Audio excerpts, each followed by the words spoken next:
is Tea with Botha.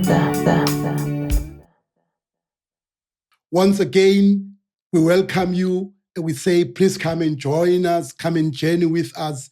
We are looking at issues that are pertinent to our country, issues that brings joy to our country, to our society, issues that sometimes bring pain to our society. And today we're chatting with Nkosi Gola, and he will tell us more about who is he, where does he come from, what work does he do, why he does what he does, what about family, what about justice in this country, what about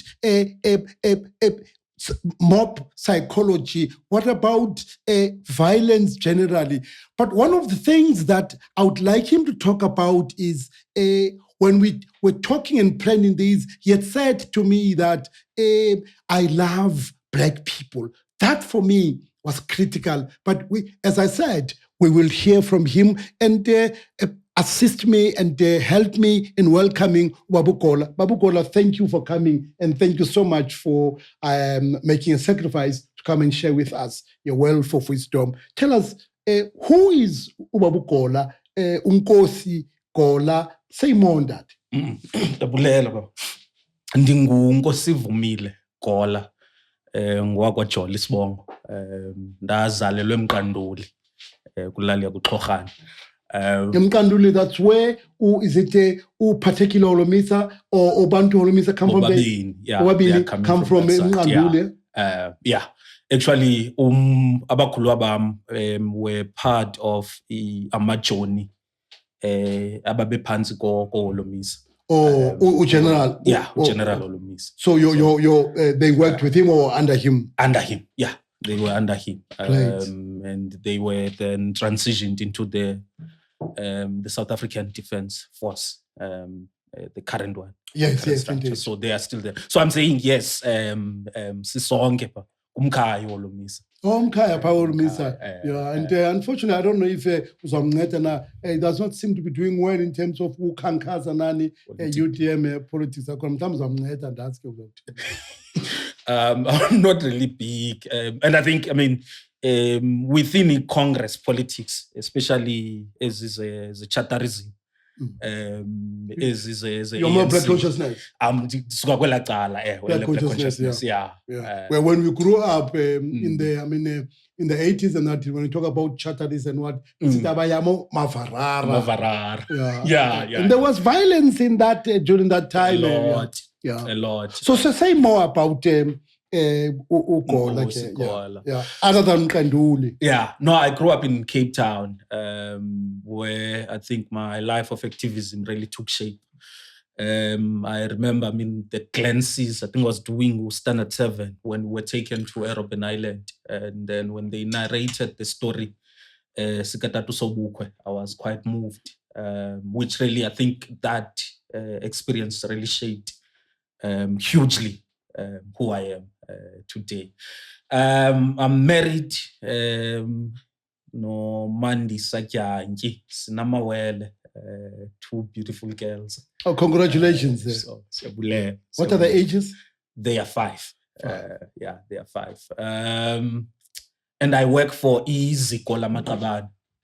Gola Maqabane, yeah. Which is really... What does Iziko mean?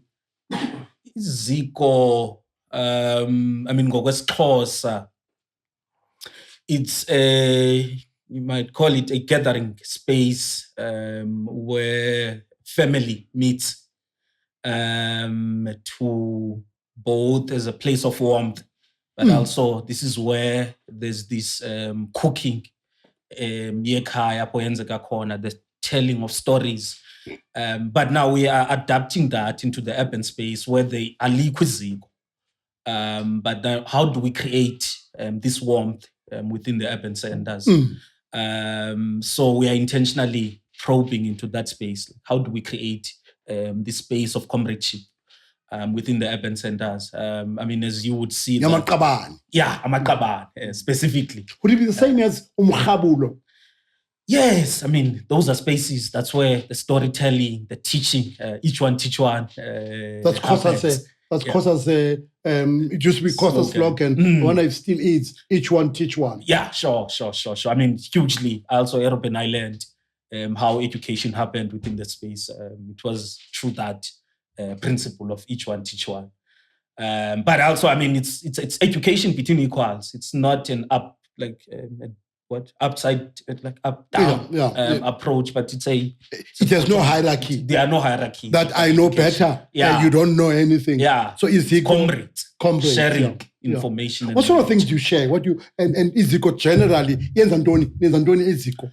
I mean, we are formally I won't say formally. That's wrong to use. We are a Christian movement. We are coming from a tradition, the Anabaptist. Anabaptist. Yes. I haven't heard of Anabaptist. You've never heard of Anabaptist? Yeah, it's a very rare movement. I haven't heard Anabaptist. Movement. Yeah. So within the time, the Reformation in the 16th century. Martin Luther and them. There was a grouping that was kind of very small within that, who were then saying it's not just salvation by faith. There's also the question about the poor. What do we do with the peasant? Like how do we interact with that grouping of people? Those who are rejected and sidelined by society. How do we think about them? So it was a kind of a third space within that, and it was quite very persecuted during that time. So in South Africa, it has been hugely influential within the minorities, especially the white community. And so when the current leader, Anabaptist movement took over, the question that he had was, how do we take this authentically to the Black communities? And so we had to rethink it, which then, that's the reason why we have become Nkosi Gola. Because, I mean, the interest here, Anabaptists is really on peace and justice. Peace and justice. They are very much interested in that question. But now we can't take that, the idea of peace and justice from Europe and transplant it to Africa. Like, you need to be mindful of the context of Africa. It has to be organic. It has to be organic here. So if you have to think about the 16th century Europe and the 16th century in Africa, those are two different spaces. So you need to be cognizant of what is happening in Africa in the 16th century. We are being colonized at the time. I mean, there's a rival in 1652, the arrival of white people in South Africa. Who so-called discovers us. Who so-called discovers us. Yeah. And in that process, there's a lot of violence that we are faced with. And unfortunately, it's a violence that has never stopped. It has continued. The dispossession. Yes, violence of dispossession of being, dispossession of the land, dispossession of our spirituality, dispossession of like everything that makes us to be us. So you have to be mindful as human beings. As human beings, yes. Especially Black. Especially us as Black people, yeah. So you have to be mindful of those when you're talking about and thinking about peace and justice in Africa. So it can't just be transplanted from European thinkers. We have to think for ourselves, what does peace and justice mean? Hence, Iziko then is trying to respond and to heal the colonial wound and wounding that is continuing from colonial violence. So that's where we are. And so we, as Iziko, we try to work closely with people who are interested in specifically the urban space, who are responding to these issues. So how that violence expresses itself. So it's partially, it's through landlessness, it's through joblessness, it's through shack dwelling, in access to sanitation, all of those problems. So we try to work with people who are working closely with those issues. To address those issues. To address those issues, yeah. About the wound. This colonial wound. The colonial wound. There are two things you spoke about, justice and, you said justice and what? Peace. And peace. Say more, how do you, let me put it this way. Is there justice in our country? No, there's no justice in this country. There's no peace in this country, I might extend. Yeah, say more. I I mean, since the arrival of white people in the shores of Africa, we've never experienced peace. We've never experienced justice. And the only way in which we keep this facade going is through Black people allowing themselves to be continued as lambs. We are the sacrificial lambs of this peace, and we are the sacrificial lambs of this justice. The so-called peace and justice in South Africa. I mean, if you have to think about it, last year, there were more than 26,000 Black people who were killed in this country. 26,000? More than 26,000. More of Black people who were killed? In this country, yeah. Killed by? Of course, it's by other Black people. You might say it's true crime, it's true all of those things. But the reality is, the only reason why those things are continuing to happen, it's simply because there are unanswered questions that regards to the foundations of this country.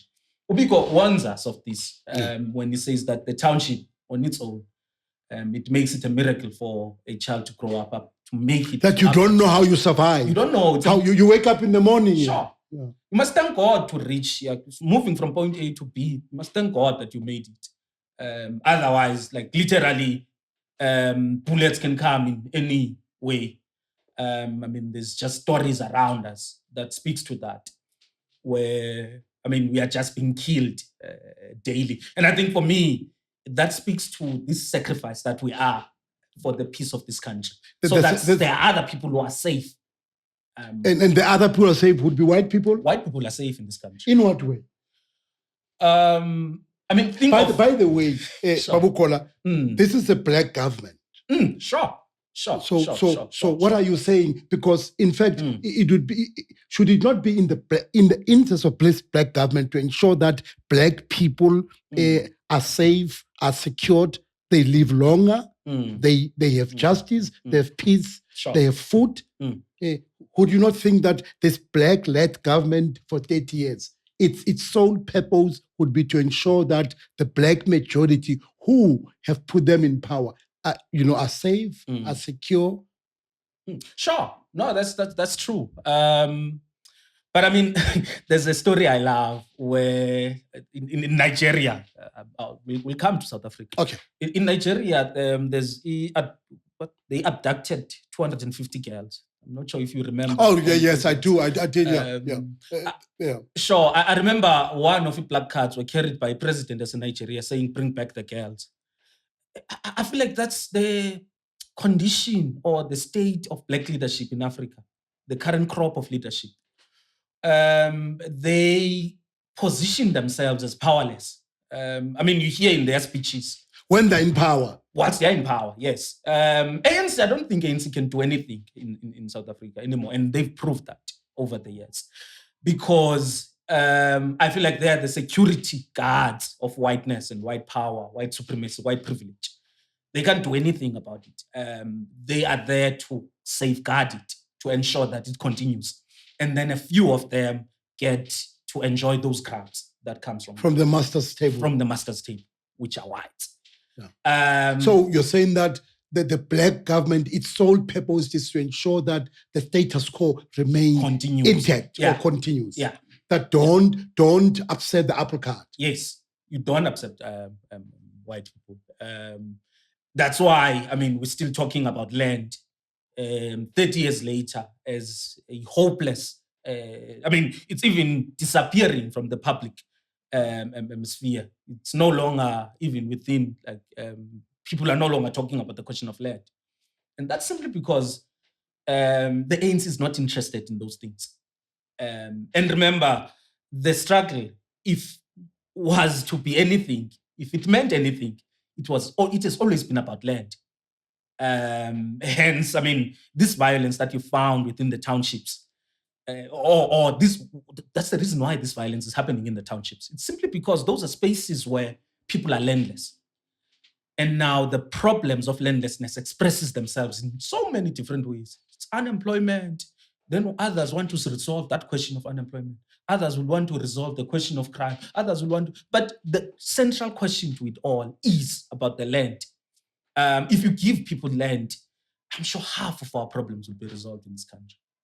But the ANC is literally not interested in those things, except to safeguard the interest and the privileges of white people. So you're saying that they act as security guards? Yeah. Okay. Womanjingla. Oh my! Womanjingla. I'm not sure that President Ramaphosa and Fikile Fearfogol would say that they fear whiteness. I'm not sure.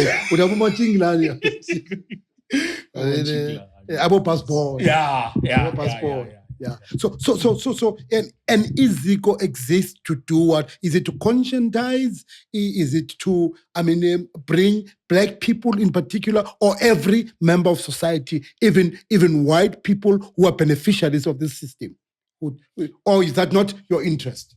So, we are centering Blackness intentionally. So anyone who comes to work with us with that condition that the center of the question is Black people, which I think it's a fair centering. We are the majority in this country. We are the dispossessed in this country.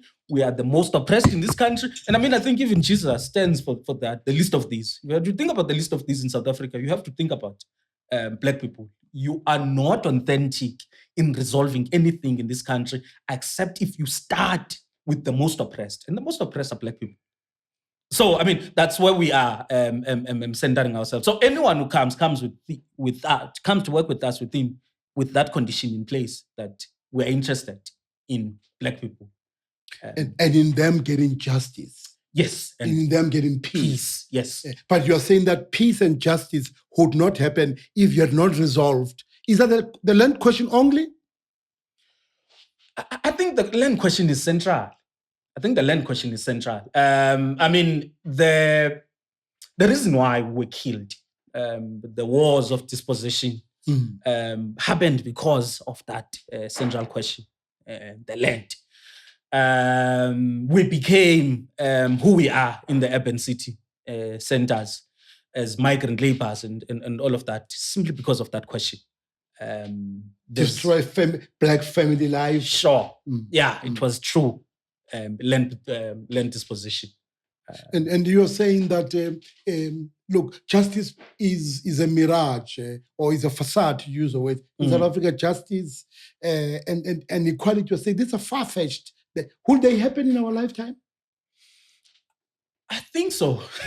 I think it's possible. What should happen for them to be attainable? ANC must be moved from power. I think that's the first thing. ANC must move from power. And replace it with? At the moment, I'm not sure. But I think those who are within the Azanian school must organize themselves as part of... Land First, Black First? Black First, Land First, PAC, AZAPO, Black Consciousness Movement, United, all of those organizations. EFF? Yes, of course, EFF. Yes, EFF. Yeah. It sounded difficult if it comes from you. I'm not sure. You sound like you have reservations there. I do have reservations in that. You do? Yes. What are your reservations? I think the centering of the charter, Freedom Charter in that space is like it's a bit of a problem for me, because... So you think them centering the land question and the charter are in fact too contradictory? I think so. Think of the land belongs to all who live in it. So both the dispossessor and the dispossessed. So what claim do we have? I hear you. So centrally, that question of a Freedom Charter there is my hesitancy to say maybe the... Is that the position of Ugola or Iziko? No. That's me as Ugola. Iziko. We've never discussed that. It would be interesting. Look, and something that the majority of people, you said 26,000 people were killed. Is that the whole year, month, or in a and day? Black people, Black people, Black people. In a day, in South Africa, we kill about 58 people. a day. If you have to think about 58 people. 58 people are killed in South Africa. I mean, think about actually in Delft, there's a video on Twitter and other social media platforms where bakery driver together with their colleagues were killed for phones, and then that 3 of them just gone. Like that, shot and killed. And then there are many other stories where you hear like 5 people in one house were killed, shot and killed, especially around places like Cape Town. And there are current stories around Oma Soshangube. Recently, a young 5-year-old boy, Editebucho Palani Jr., shot. There was a hijack of the dead and the. Yeah. But here's the question: when Ababu Gola, these people are killed by black people. Sure. And look, here's and for me, the 58 people you're talking about, when Ababu Gola, what do we do then? What do we do? And as you answer, these are black people killed by black people, and you are saying that it's the conditions. In fact, is it the material conditions that are prevalent that are in fact responsible for all of these? Is that your contention? And then what do we do?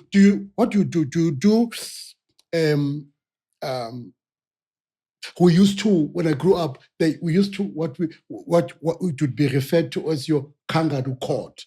You would have the masses of the people would identify and say, you see, a problem is Gola. Gola breaks into our house. Gola breaks into and does this and this and this to us as black people, takes away our pride. We will go and find him and we will deal with him because we don't believe in this justice.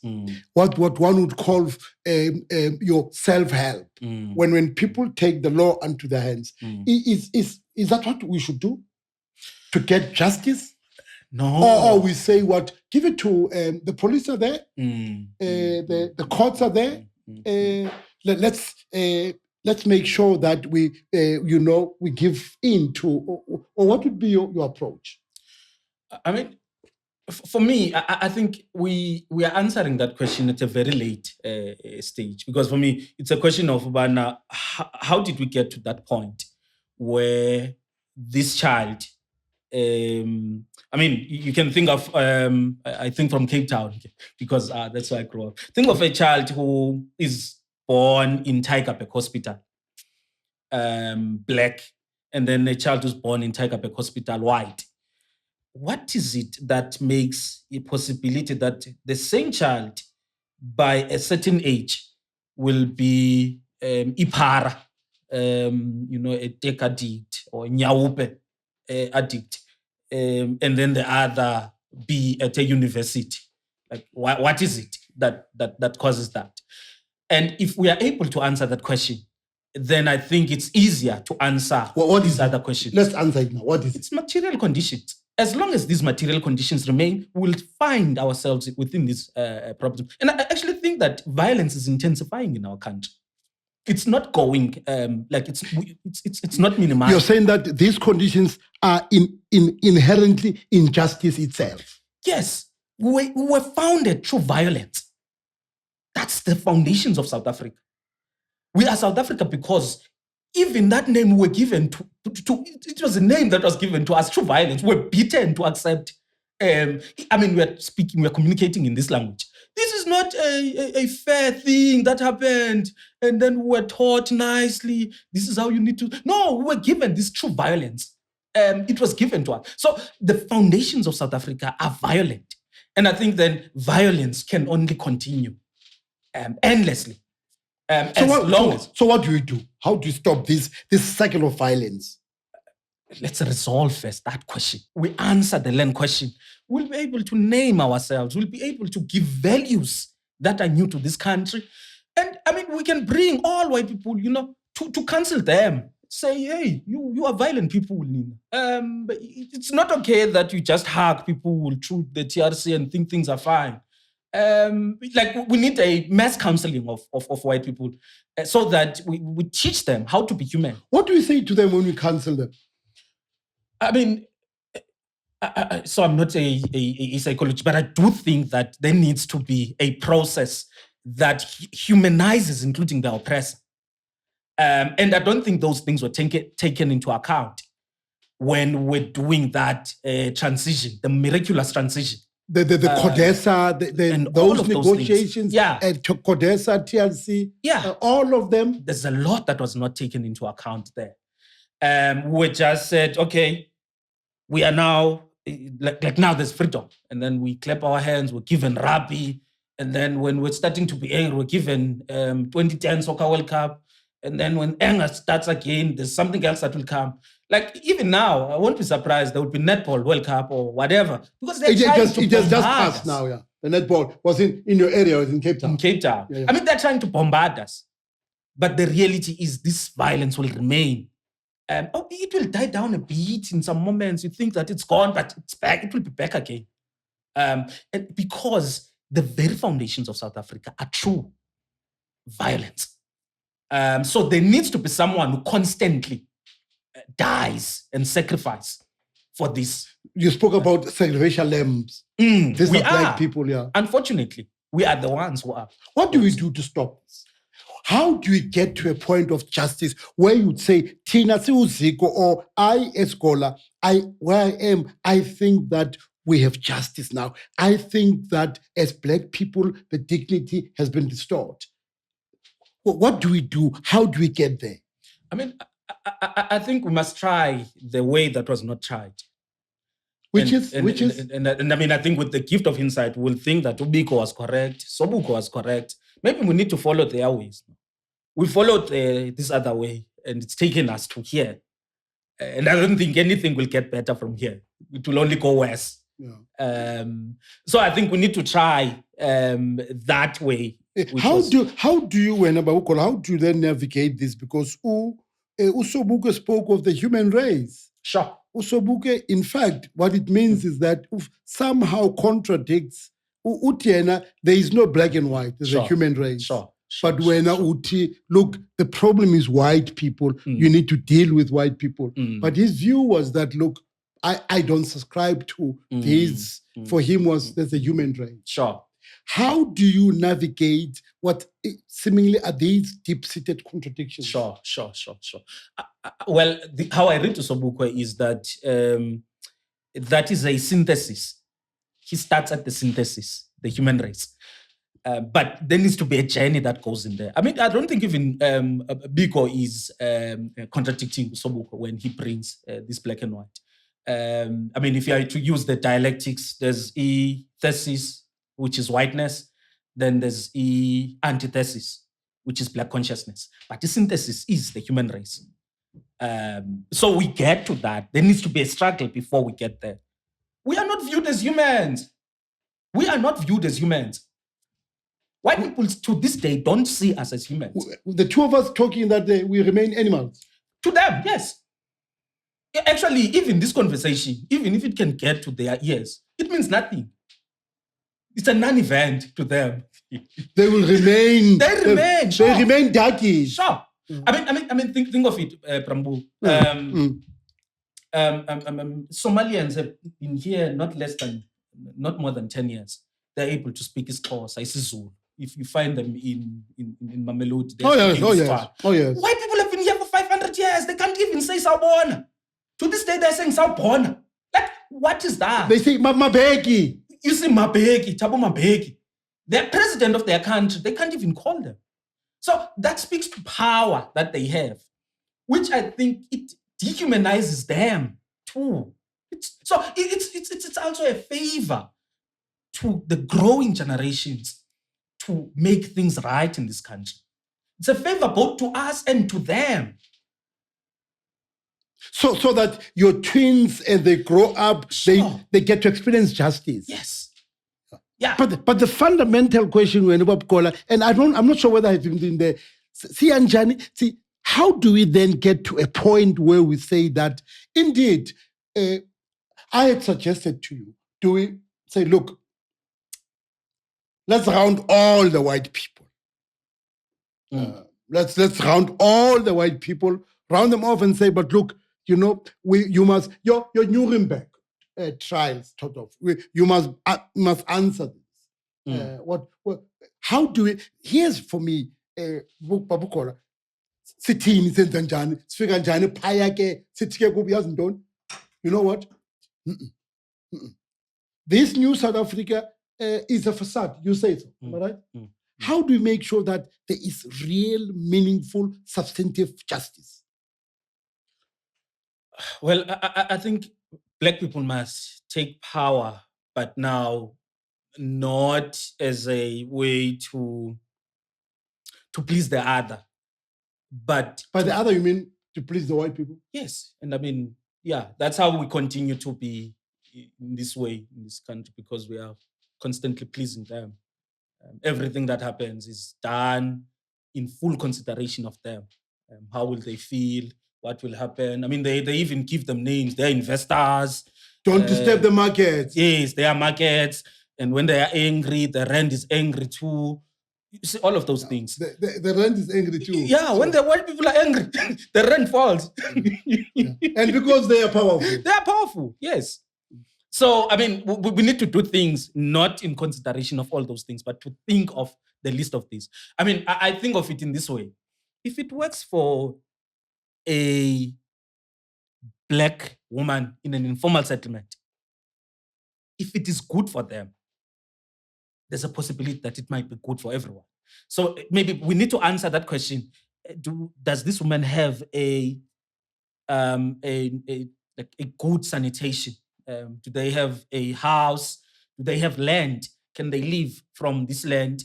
If you answer those basic questions for that woman and apply that to, like, generally to everybody, I think that's a good step forward. But we are not there. We are not. How do we get there? How do we get there that there would be white people who would understand abahlali basemjondolo? Do white people need to understand that? Maybe we don't need to be understood by them. Because, I mean, we've been trying to explain to them this for the past 500 years. They've never got it. So perhaps let's look to ourselves and say, like, how do we do that? And part of it is the leadership itself. If white people have never understood, I mean, they didn't understand even Mandela that they claim to love. They didn't understand, like, great articulate leaders. Perhaps, maybe we don't need to be understood by them. But now let's look at ourselves and possibilities of Black leadership that might emerge from us. If you say, let's look at ourselves, what should we do? I'm not sure if I have enough, but I mean, I've said to you that quite difficult question. It is. But I do think that the Pan-Africanist bloc, the Black consciousness bloc, have given suggestions of taking South Africa forward. Maybe we need to look to them instead of. I mean, even 94, they didn't vote, those guys. When you say which guys? Both the Pan-Africanist PAC and Azapo didn't vote in 1994. Perhaps they saw something. And maybe we need to listen to them now and give them a chance to see how will they take us forward. I think that's the only possibility. That's where we should go. Yeah. I mean, we followed this way up until here. It does not seem to be. This is telling what you're saying. I remember, I mean, I don't know if... and I spoke about it in my introductory remarks. You love Black people. And you exist to ensure that Black people do get justice. But you love Black people, you also want them to get justice. Is it, or does it mean that, and we have said it, forget about white people? Should we? These are our compatriots. These are the people that with togetherness, and you're saying that's a facade. You're saying that's unreal. We should not. The politics of togetherness have not worked for us. Is that what you're saying? Yes, that's what I'm saying. That these togetherness things have not worked for us. I mean, so let's talk about that love for Black people. Yeah, this is what you said. I found it very interesting. Yeah, And I think we need to affirm it because I actually think it's a miracle to love Black people because it's easy to hate these people. Who? Black people. It's easy to hate Look, them. is it easy for you and I to hate each other? What makes it easy? Because we have been hated so much. Why would you love that which has been hated this much? This thing that has been used and misused, and why would you love it? So it's really, there needs to be, I think, a supernatural intervention. So Babu Gola, you talk about, and I find it very poignant, and I find it very profound that you love Black people, and it's difficult to love Black people because they have been denigrated. They had been their humanity taken away from them. They've been hated so much that they internalize self-hate. But who do we blame for it? Because, Babu Gola, let's be realistic. It is you and I who kill each other in the shebins. It is you and I who rob each other in the taxis, in the trains. It is you and I who would say, you know what, ungangijwayeli kabi. Ungangixheli kakubi mna, ndizakubonisa ke mna ke. Ndizakubetha ngoku. These are Black people to other Black people. Sure. I mean, the people who killed Palani Tebogo Jr. are not white people. Yeah, But what do we do then? Because you and I'm just saying, I'm giving these examples because these are the manifestations. That's how they manifest the hatred of us. Where you don't see another human being yourself as Black, and probably the answers issues of xenophobia and all. So, but here's my struggle with what we were talking about. Why would you blame white people when it's you and I who kill each other? In many ways, I think we are an extension of whiteness, extension of white people. Hence, I think the same guns that were pointing at us during apartheid years are the same guns that are pointing at us, but now being carried by Black people. And that is because we've been hated so much. And this hatred was institutionalized in every part of our society, including our education system, including, the little bits of our culture. I think so ndingumXhosa, ndoluka ke isiXhosa.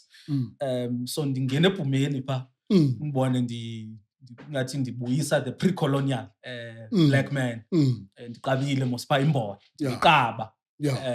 But uphuma kwami ndibonakala njenge-Englishman. Isn't it that self-hatred? Isn't it that an expression? Yeah, because Puma Paya, there must be the cap that you're wearing. Sure, yes. There must be a suit as well. Sure. Yeah. I look like an Englishman. Symbolically, what does that say? And I think that speaks to this self-hatred, which then, when it gets to the community level, the most vulnerable within our society then get to be victims of that hatred. So you find it through rape. You find it through the killing of each other. This is Black men raping Black women. Yes. This is Black men killing Black men. Child abuse. And these are Black men? Yeah, Black people doing that to each other. You wonder, where does this anger come from? Like, why? And why is this anger get to be so timid in the presence of white people? It's simply because we are an extension of that hatred. And so we become esisabhokwe sibetha kuthi. I hear you. Yeah. So we are that extension, yeah. And it's like it shows in many ways. Yeah. So it's impossible for a white person, even the good ones, not to be white supremacists, if we ourselves are an expression in some ways of whiteness. But Babu Gola, in saying all what you are saying, are we absolving Black people from taking responsibility for their actions? Are you not externalizing and saying, Ingxaki is not you. Ingxaki is that Abelungu have done this to us. So, is that not what you're doing? No. Actually, I do think that people should be, like there should be a what like people who do bad should be arrested and all of that. But I don't think that will resolve anything. It will continue to happen. Because I mean, I think my question is, why do they continue to? Why do these things keep on happening? So you're saying even after that mob justice has happened, another boy will become that criminal. Will do another mob justice. It does not change anything. So for me, the question is why. I'm more interested in that why, more than like what then should happen. Oh, the consequences. You're not, yeah. No, I'm not interested in the consequences, because I do think that they become cosmetic at that level. Yeah, even if you signed him to 30 years. Yeah. Are you jail? Yeah. You're not saying that. So that's, you're not helping you. You're not answering that. You're not, yeah. For me, I'm interested in that why. And I think the sooner we answer that why, a lot of things will change. So you are saying that the so-called justice, white man's justice, the mob justice, you're saying all of them don't help. No. They will not resolve this. No. Actually, a friend of mine in Cape Town, he thought a lot about this idea, mob justice. They call it what? Vigilante. Yes. He says that akekho umzali oqeqesha umntana ngezembe. And we are to think of communities. I mean, it takes a village to raise a child. Yeah. When this village now turns and acts on its own. On its own, like, it doesn't help. He further says that it's only in hell where people burn each other. And the township really is an expression of hell. It's some kind of hell. We are not waiting for a hell that is to come. We are already in hell in the townships. So abafundisi who says that in hell or heaven. We're in hell as black people. We are in hell already. And white people, are they in heaven? No, those are heavens. So Mama Jonga, their lives, this is heaven. This is heaven. As a result, I mean, everything that is already for them there, for us, it remains that dream that we'll get in heaven. We must always aspire to that heaven. Should we aspire to be white? No. I think this is aspiration of being white that causes this much violence in the townships. And because whiteness was founded through violence, so you need to be violent to get to that point. Hence our leaders are this violent. I mean, they kill people in Marikana. No accountability, nothing. Nothing. It was no one in the dock, nothing. To this day. Interesting, we're talking now, the majority of people who got trapped and got killed and who died in that building in George, none of them is white. No, you won't find anyone. Actually, the owners of that company are white. So, I mean, that says something. That black life is cheap. Very cheap. Means nothing. No one will be arrested even in that. That company will just change name and continue doing what they've been doing. No accountability, nothing. No one will take responsibility. No. Because black life in South Africa does not matter. Yeah, it's nothing. Is it in South Africa or the whole world? I do think it's the whole world. I mean, you look at what is happening or actually a classic case was in Ukraine. Remember when whites were leaving Ukraine because of that war? Black people were not allowed there. To leave? Yeah, no. They were the last. Now, I remember there was even a black South African who, in fact, was refused to. Where are you going? Yeah.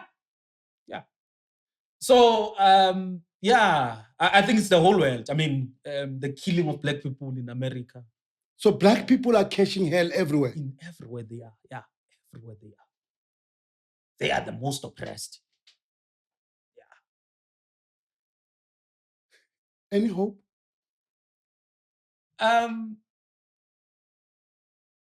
I think hope is in the fact that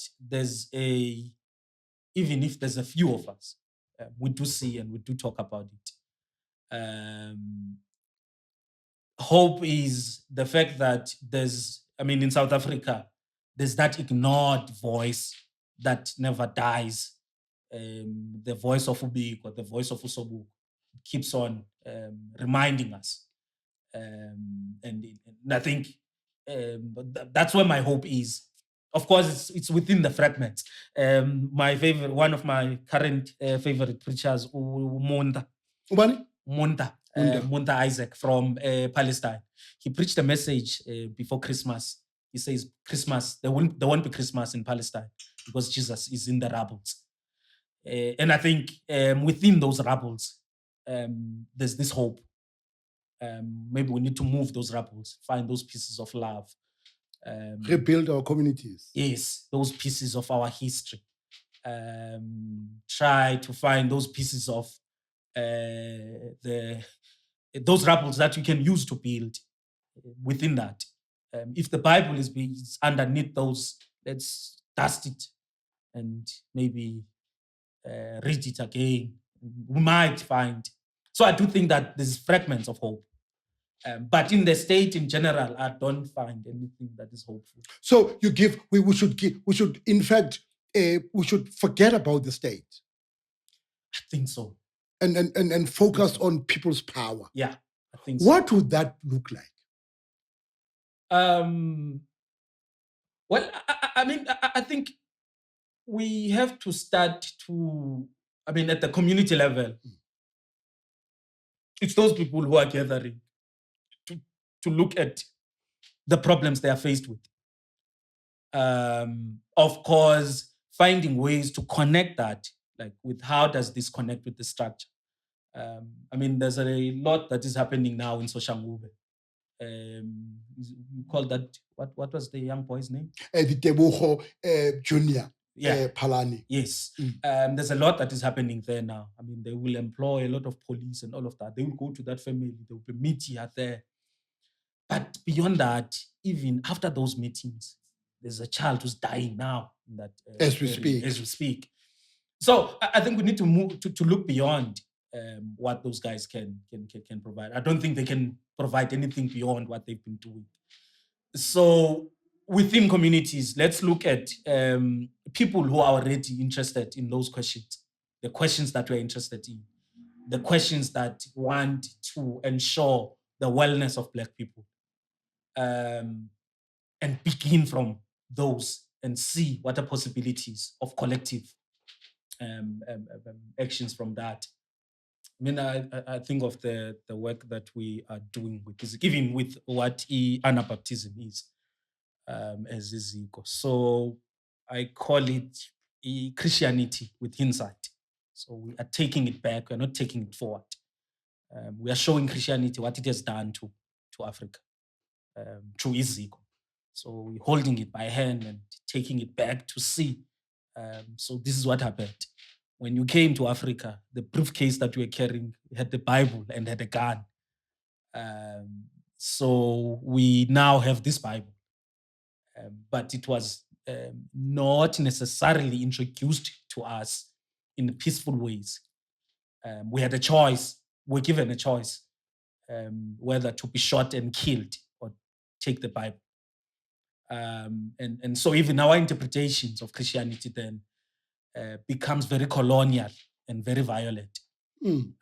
Hence, thou shalt steal only speaks to umama osebenza ema-kitchen, who only steals iswekile ema-kitchen omlungu, and not the people who stole land. Actually, those people can preach, thou shalt not steal, and have those in their walls, those 10 commandments, in a stolen land.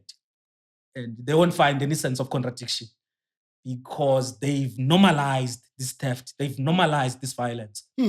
So I think this idea of taking things backward and not forward, we need South Africa. Like we are rushing nowhere. I normally hear people who talk about, why don't we move forward? Where are we rushing to? Why are you so in a rush? Siapi, where are we going forward? Let's go back and see what can we pick up. Is this how we deal with that pain? Yeah. Let's go back and look at what we've done, what has happened. How did we end up in South Africa? A direction in the world. How did we end up being nameless? How did we end up with this flag? How did we end up with this violent national anthem, singing to stem? So, we need to ask those questions. Even the flag, you're saying we must. That thing, the panya. No. So they banned Oh, the I was with them. I supported that. I love them for that. Peter Foot, I would even vote for them now. Now that they've banned that thing. for that act. No. Is it true? I want to vote for Jay. But I love that banning of the flag. I'm with them. If they want to ban it again, can they please invite me? I will be there in their support. But that black people are they not being pained by that act? But being pained by something that causes your pain.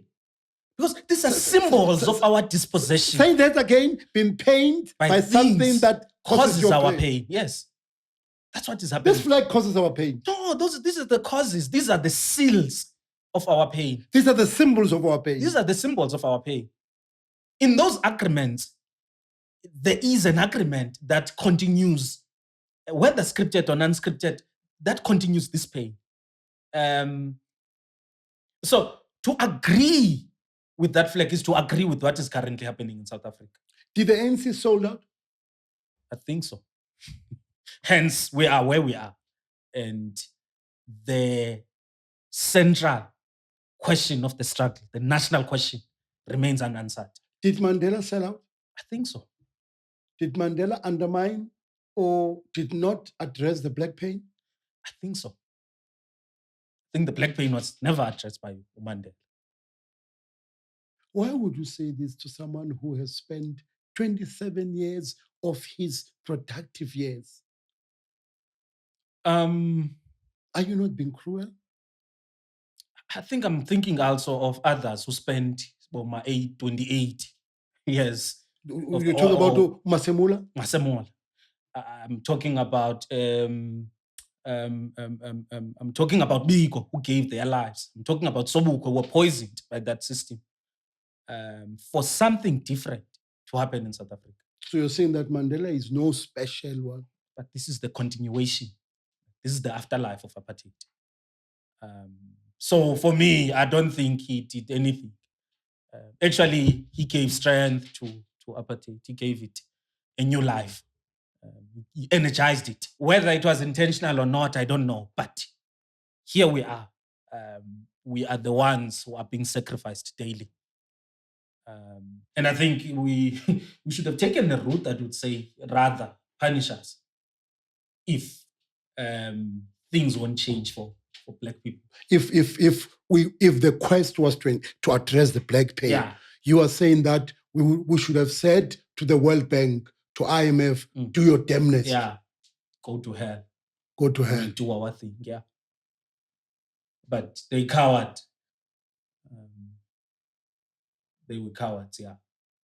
But I mean, even the foundations of their document, that foundational document, is the expression of the continuity of black pain. Yeah. So Codesa was institutionalizing and perpetuating black pain. Yes, according to you. Yes, and a lot of what you reflect on, Biko, black men, you're on your own. Biko, there were Mampele Rampele, there were these self-help projects. There were these that look, manna will not fall from heaven. It is you. You have your future in your own hands. Sure. You talk a lot about that self-reliance. That it is you who is at the center. No one outside will come and rescue you. No one would bring justice. No one would, in fact, make sure that your rights, in fact, are realized other than you. Well, as I said, that we are looking at issues that ordinarily we don't talk about justice, about injustice, about inequality. What are those things about blackness? Something that in the post-apartheid, we are encouraged not to, in fact, talk about blackness. We are dissuaded in looking at what is it that the post-apartheid has meant and continues to mean. We are, in fact, discouraged to look at what's happening in the black townships in particular. I mean, we are not encouraged to look at what did Biko stand for, what did Robert Sobuko stand for, what are their legacies. These are things that one would argue that 30 years into our democracy, they have taken the back burner. And our view, or what we seek to do in drinking tea and having these different guests, like what Wabu Gola was doing, Wabu Nkosi was doing, was actually to say, but hold on, there are these deep-seated violence that is perpetrated against Black people. So at the center is, how do we, in fact, have programs to reclaim Black men's or Black people's humanity? It is, in fact, a clarion call from him that it can't be business as usual. And I hope that you have enjoyed this. Engage us, talk to us, like us, but above all, think and reflect on what Babu Gola had said. And thank you for joining with us, and thank you for joining us.